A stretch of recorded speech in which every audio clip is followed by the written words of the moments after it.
தவக்காலம் இரண்டாவது வாரம் மார்ச் மாதம் 21ஆம் தேதி வெள்ளிக்கிழமை.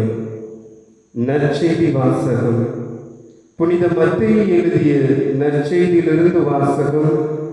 அதிகாரம் 21, இறை வார்த்தைகள் 33 முதல் 43 முடிய மற்றும் 45 முதல் 46 முடிய.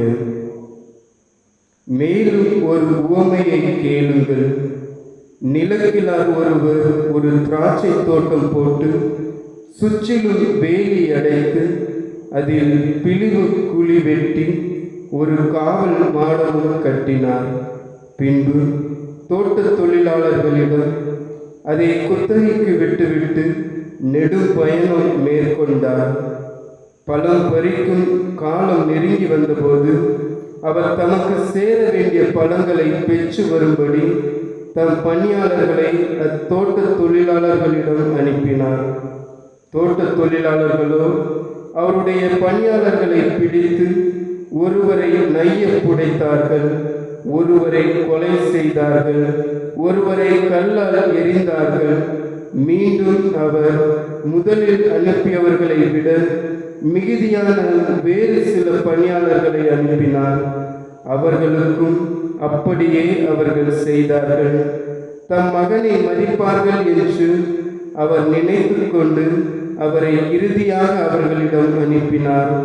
அம்மகனை கண்டபோது தோட்ட தொழிலாளர்கள், இவன்தான் சொத்துக்கு உரியவன், வாருங்கள் நாம் இவனை கொன்று போடுவோம், அப்போது இவன் சொத்து நமக்கு கிடைக்கும் என்று தங்களிடையே பேசிக்கொண்டார்கள். பின்பு அவர்கள் அவரை பிடித்து திராட்சை தோட்டத்திற்கு வெளியே தள்ளி கொன்று போட்டார்கள். எனவே திராட்சை தோட்ட உரிமையாளர் வரும்போது அத்தொழிலாளர்களை என்ன செய்வார் என இயேசு கேட்டார். அவர்கள் அவரிடம், அத்தீயோரை ஈவு இரக்கமின்றி ஒழித்து விடுவார்.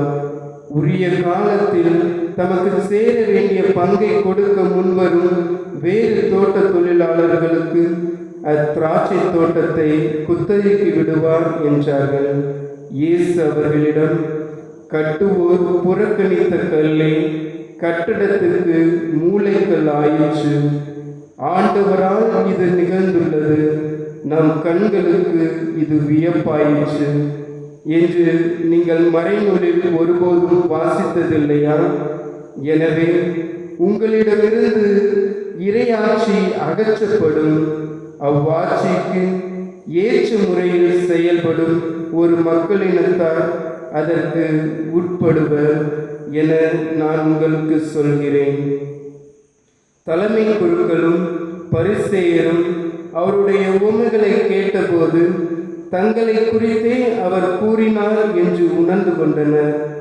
அவர்கள் அவரை பிடிக்க வழி தேடியும் மக்கள் கூட்டத்தினர் அவரை இறைவாக்கினர் என்று கருதியதால் அவர்களுக்கு அஞ்சினார்கள்.